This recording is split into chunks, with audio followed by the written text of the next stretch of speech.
entrevista de hoy en Notimundo a la Carta. Nos acompaña a esta hora Néstor Rosanía, él es experto en seguridad y conflictos armados de Colombia. ¿Cómo está? Muy buenas tardes, gracias por estar con nosotros. Un saludo para ti y para todos los oyentes. Me imagino que está usted muy al tanto, como casi todo el mundo, de la realidad que estamos viviendo, ¿no? Alrededor de 500 reclusos han sido asesinados tras las rejas desde el año 2020 en este país. Según el SNAI, muchos de los cuales fueron asesinados durante una serie de macabras masacres, realmente aterrador. Y este lunes, pues veíamos un video que circuló en redes sociales en donde se veía a un líder de una de las bandas que ya hacía un llamado a la paz y ponía las armas sobre la mesa. En ese contexto también estaban, al parecer, un policía y al parecer también un funcionario, un agente de seguridad de las cárceles. En este contexto, ¿usted considera, con lo que ha vivido también Colombia y comparando la situación, que ha reemplazado las bandas organizadas al Estado, sobre todo en el control de las cárceles en nuestro país? Bueno, tres cosas grandes para contestarte eso. Lo primero, decir por qué Ecuador está en esta crisis de seguridad, y fundamentalmente es porque el conflicto armado colombiano ha tenido lo que llamamos el desbordamiento. Quiere decir, ese conflicto tan fuerte que ustedes han visto durante décadas en Colombia, sobre todo con un motor que ha sido el narcotráfico, después de la salida de grandes carteles, después de la salida de las FARC, de los paramilitares, ese conflicto armado y ese negocio del narcotráfico se recostó en las fronteras, en la frontera con Venezuela y en la frontera con el Ecuador. Ahora, lo segundo, en la actualidad, el 70% de la cocaína que sale de Colombia, y Colombia siendo el primer productor, sale en la frontera colombo-ecuatoriana. Por eso es que ese conflicto se comienza a desbordar y a recargar hacia el Ecuador. Y lo tercero es que no solo en el Ecuador, en Colombia, sino en América Latina en general, lo que hemos visto es que a la falta de presencia del Estado han llegado los grupos armados ilegales a generar control, poder, y les da el músculo, la plata del narcotráfico. Entonces, las cárceles no han sido unos espacios diferentes a muchos territorios, sino que la cárcel también ha sido dominada por los mismos grupos armados. Desde las cárceles se convirtieron en call center de la extorsión y el Estado no las ha podido controlar. Entonces, como les digo, en Argentina sucede igual, en Perú, en Ecuador, en Colombia, porque a esa falta de presencia y fortaleza estatal, el crimen organizado aprovecha ese espacio vacío de poder. Y ahora, ¿cómo es que logran? Siempre ha habido corrupción en las cárceles de nuestro país, creo que eso no es nuevo, ¿no? Siempre ha habido una cierta complicidad con algunas autoridades de las cárceles para que pasen de todo, desde comida, mujeres, todo, licor a las cárceles. Pero ahora vemos cómo salen metralletas, cómo incautan estos lanzagranadas, cosas que no se había visto nunca, ni siquiera en algún conflicto hemos visto tanto armamento, ¿no? ¿Cómo es posible que lleguen en las cárceles a tomarse totalmente el control? Es más, a que las autoridades de la cárcel sean parte, y esto no solo pasó en Guayas, sino también en Esmeraldas, ¿no? Sí, yo creo que tiene tres problemas grandes. Lo primero es que tienen el poder de la plata del narcotráfico y a los salarios de los funcionarios, sobre todo el sistema penitenciario, siempre van a ser muy fáciles de corromper. En Colombia pasaba lo mismo. En Colombia eran tan descarados que los narcotraficantes salían de fiesta, se quedaban un feriado por fuera y regresaban 3 o 4 días después a la cárcel. Hasta hace muy poco, uno de los grandes capos de la corrupción en Colombia se le veía en un centro comercial acompañado por la Guardia Penitenciaria. O sea, eso no ha cambiado y con ese volumen de dinero que manejan, pues pueden controlar las cárceles. El segundo problema que he visto que también pasa en Ecuador, igual que en Colombia, es que las autoridades tienen una tendencia a negar la realidad. He estado invitado en varios programas del Ecuador y he escuchado los mismos argumentos de los de Colombia, que decían que son manzanas habladas, que eso no era tan estructural, que eran los medios los que vendían la imagen, que eso era así. Pero los funcionarios públicos y el Estado en general no tiene una capacidad autocrítica para decir tenemos un problema estructural. Siempre lo van a negar y mientras el Estado lo siga negando, pues el problema no se va a solucionar. Y lo tercero, lo que tú dices, lo más grave de estos que ya se armaron fue guerras dentro de las cárceles. O sea, tener 500 muertos en 3 años es una cifra sorprendente, ¿no? Y que tiene que prender todas las alertas. Entonces ya la guerra dejó de estar en la selva y ahora las guerras son urbanas, están en las cárceles, los grupos están peleándose el control del narcotráfico y eso lo que genera es mayor inseguridad que después lo va a haber afectado al ciudadano común, porque esa guerra de la cárcel se traslada también a las calles de Quito. Y sobre todo con ese segundo punto que mencionabas, ¿no? Esa tendencia de las autoridades a negarlo todo, a decir que son casos aislados. Escuchábamos al gobernador de Esmeraldas, luego del desastre y el caos que se armó y la desolación, porque al día siguiente de todo esto, Esmeraldas era un pueblo fantasma, la gente se encerró en sus casas con terror a salir a las calles, ¿no? Y la gente en las redes sociales decía, por Dios, ayúdennos, aquí no hay ayuda, no tenemos a nadie, solo oímos bala, estamos asustados, decía la gente en las redes sociales, tomando videos con sus teléfonos de las calles totalmente vacías y los sonidos de las balas y de las metralletas que se escuchaban a lo lejos. Y el gobernador sale a decir que no pasa nada, que son temas aislados, que tenemos hoy más controlada la situación que hace un año. Y obviamente la gente no le cree. ¿Eso cómo deteriora la gobernabilidad en el país en medio de la crisis que estamos viviendo? La gobernabilidad y la credibilidad en las instituciones, que ese es otro problema estructural que también tenemos. La gente no cree en la policía, la gente no cree en las instituciones, no cree en los alcaldes, porque precisamente a sus ojos ve lo que sucede y después ve en el noticiero el funcionario público negando lo que todos estamos presenciando. Hoy tenemos una ventaja hace algunos años, que existen las redes sociales, todo el mundo tiene una cámara en su celular, puede grabar, hacer fotos y ya hay una información. Que era lo que antes intentaban tapar las instituciones, los funcionarios públicos, etcétera. Entonces ya los problemas son tan evidentes, ya el margen de opinión no pasa necesariamente por el filtro de ellos, sino que las redes sociales hoy son lo que le da el músculo al ciudadano, digamos, de poder hacer la denuncia. Les pongo un ejemplo, hacer un paralelo. Aquí en Colombia el exceso policial en la época de las marchas hace 2 años era impresionante. Yo como reportero cubrí, veía lo que sucedía y en los grandes medios no salía. La Comisión Interamericana de Derechos Humanos vino directamente desde Washington, fue gracias a los medios alternativos, a los ciudadanos que con sus celulares estaban grabando, y fue esos videos los que hicieron que viniera a la Corte y llamara al presidente de la República, pues como a responder por lo que estaba pasando en las calles. Pero no fue gracias al mensaje oficial institucional, sino fue gracias a la ciudadanía. Entonces yo creo que hoy el ciudadano, pues lo que tiene en su poder es un celular. Porque frente a esa falta, digamos, de gobernabilidad, institucionalidad, corrupción, etcétera, pues el ciudadano lo único que le queda es seguir denunciando. Ahora, el gobierno, le escuchábamos hace poco al presidente que decía que no tienen ningún pacto con la mafia, refiriéndose a justamente esta rueda de prensa que había dado desde la cárcel alias Fito, líder de los choneros. Pero esta rueda de prensa...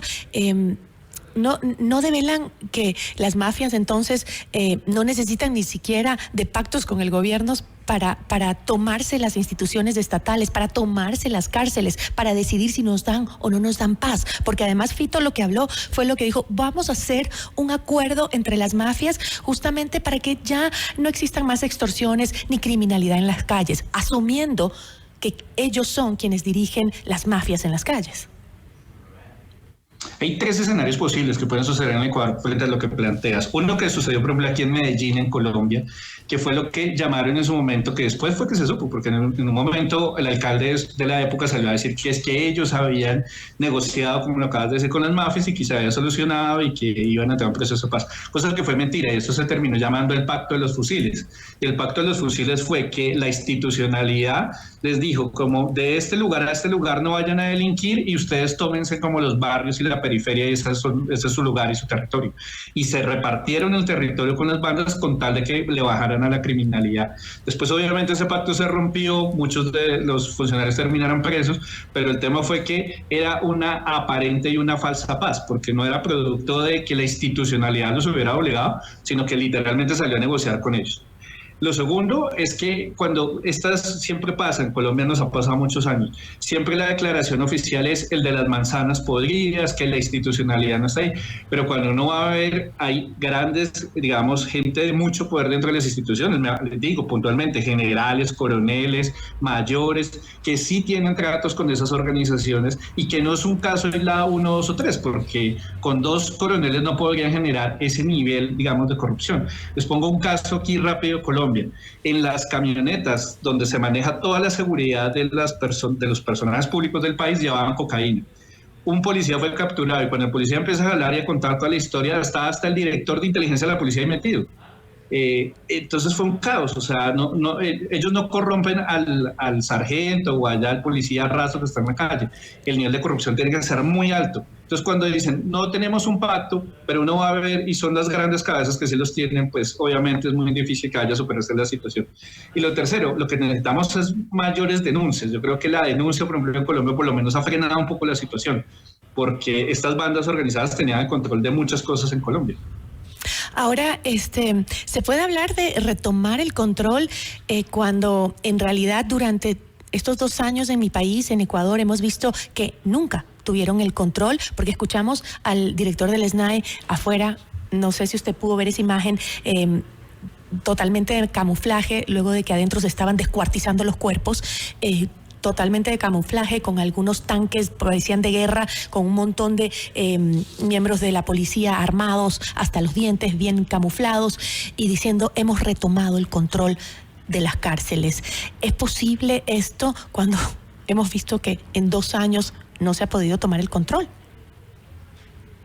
No, son mensajes muy mediáticos. Por ejemplo, en Bogotá nos está sucediendo algo similar con el tema del Tren de Aragua, la famosa banda venezolana, descuartizados, decapitados en las calles de Bogotá, peleas por el tema del narcotráfico con bandas locales. Y hemos visto imágenes similares, cuando salen y dicen, no, nosotros ya estamos retomando el control, y cuando se ha visto es que ha crecido el problema y cada vez son más miembros del Tren de Aragua y que ya ni siquiera son venezolanos, sino que son colombianos que ingresaron a la banda del Tren de Aragua. Entonces, esos mensajes siempre quedan como un sinsabor de no lo han hecho, como tú lo acabas de mencionar, no lo han hecho durante años y rápidamente van a mantener el control. Evidentemente no. Yo creo que en Colombia hay una cosa que nos ha funcionado mucho, y han sido los centros de investigación, los centros de pensamiento, que históricamente estaban como vinculados a las universidades, que solo sacaban productos académicos. Hoy muchos de esos centros de pensamiento son los que hacen las denuncias frente al crimen organizado. Le están contando a través de los medios de comunicación puntualmente cómo se llama el jefe de la banda, cuál es la estructura, cuáles son las peleas en las cárceles, quién domina la cárcel, qué es lo que se están peleando.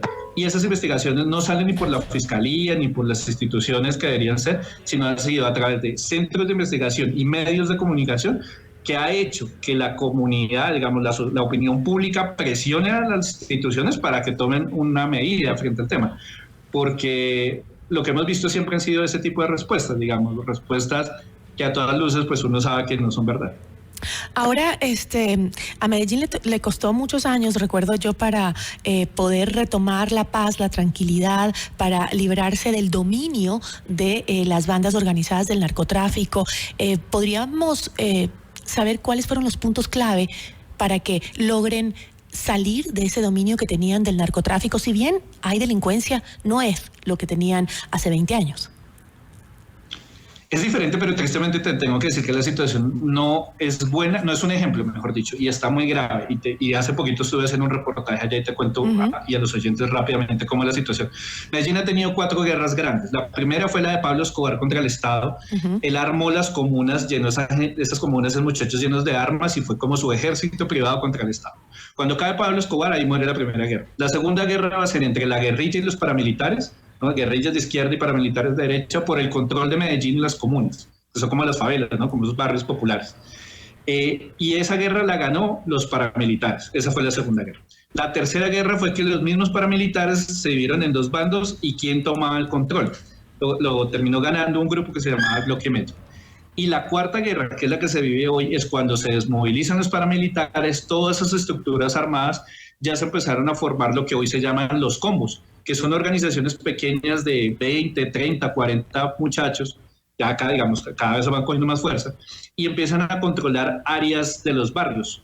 Y se llenó Medellín, y es lo que tiene hoy Medellín, son llenos de fronteras invisibles, y les doy este dato que es aterrador, y reportado por la Defensoría del Pueblo. Hoy Medellín tiene 330 combos que se están disputando la ciudad, o sea, 330 grupos armados, con revólveres, digamos, armas de alto calibre, y se disputan en la ciudad. Una historia que documentó el periódico El Colombiano de Medellín es como un par de chicos, muy niños, como de 7, 9 años, pasan una frontera invisible. Pues los niños tienen la concepción, digamos, de esas fronteras invisibles, son capturados por el combo del otro barrio. Esos niños terminan asesinados y terminan enterrados en una fosa común. La familia, para ir y recoger los cuerpos, tuvo que pedirle permiso al combo, ni siquiera a la policía, nadie del Estado, al combo, para que pudieran ir y desenterrar a esos niños. Esta historia te cuento que no fue hace más de 1 año y medio.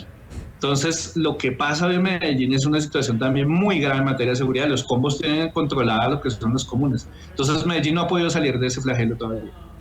Es decir, ha ido transformándose simplemente ese flagelo en Medellín. Ahora, algo que siempre dicen los expertos en seguridad ecuatorianos es que cuando les preguntamos qué pasó con nosotros, cuando realmente Ecuador vivíamos relativamente en paz, cuando en Colombia se vivió una guerra que ya tiene 50 años, en Perú también el tema del terrorismo, del crimen organizado también sufrió muchos daños, y mientras tanto nosotros nos mantuvimos como un poco aislados de ese tema. De repente, de 3 años acá, tenemos a todas las bandas de narcotráfico que tienen su sede en el Ecuador, ¿no? Algunos dicen se debe a que Colombia endureció sus sistemas de control y que pues se vieron en Ecuador un lugar mucho más fácil para poder manejar y trabajar con sus negocios ilícitos. ¿Eso es cierto? Hay tres grandes razones. Lo primero, como te comentaba, les contaba a los oyentes, el 70% de la cocaína, en la época de Pablo Escobar, sacaba la cocaína del centro de Colombia directamente hacia Centroamérica, México, Estados Unidos. Por eso Ecuador no sumaba ahí en esa ecuación, porque las rutas eran directas hacia el norte. Pero hoy el 70%, como está recostado en el Pacífico colombiano, la ruta ni siquiera es lo que llamaban costear, que era irse pegado a la costa pacífica colombiana, Panamá, sino que ellos lo que hacen es que pasan por detrás de Galápagos, se abren en un arco muy grande para caer a México. Eso lo conocen como el Arco del Pacífico. Y pensamos en esto, Colombia es el primer productor de cocaína a nivel mundial y alimenta, digamos, el consumo americano, que son 330 millones de norteamericanos. Entonces, la cantidad de droga que sale por ahí es impresionante. Lo segundo, las cuantías, y les doy algunos números rápidos. 1 kilo de cocaína en Colombia puesto en un laboratorio está más o menos de $2.000 a $2.500. Ese mismo kilo en las calles de Miami está de 30 a 35 mil. En Nueva York están $45.000, en Madrid puede estar en 50 y en las calles de Tokio puede estar por encima de los $100.000. Hace poco se cayó un semisumergible que pasó por el Ecuador, iba para rumbo a México, cargado desde Colombia. Pudieron cuantificar la carga y perdieron solo en uno, $90 millones. Y piensen que todos los días hasta ahora están saliendo semisumergibles cargados de droga. Entonces, a esas cifras tan exponenciales, recostadas hacia el Ecuador, pues se volvió muy atractivo Ecuador. Y lo último es la dolarización. Tener el mercado en dólares, Ecuador se volvió muy atractivo para muchos narcos que antes vivían en Cali o estaban en esa zona del Valle porque tenían la operación cerca del Pacífico y el Valle era como su zona de retaguardia estratégica donde tenían sus fincas, sus mansiones, etcétera. Muchos de ellos han trasladado su operación con todas sus bandas al Ecuador y por eso Ecuador lentamente y tristemente, porque esto además se vuelve un baño de sangre, ha ido permeándose con todo el desbordamiento de ese conflicto colombiano. Néstor, muy interesante. Me falta tiempo para conversarlo contigo, pero pronto nos volveremos a ver para tratar estos temas que hoy nos acercan, creo, más que nunca a Colombia. Te agradezco muchísimo. A ti muchas gracias y les dejo una reflexión final que la estábamos hablando precisamente anoche en un programa acá. Y era la siguiente. Colombia es el mayor productor de cocaína. Ecuador se convirtió en un país de tránsito como lo son los centroamericanos. Pero la gran plata del narcotráfico no se queda ni en el Ecuador, ni en Colombia, ni en México. La gran plata del narcotráfico se queda en los Estados Unidos. La pregunta que siempre hemos hecho es ¿cómo se llamará el Pablo Escobar o Chapo Guzmán o Cartel de Cali, Medellín o Sinaloa versión Estados Unidos?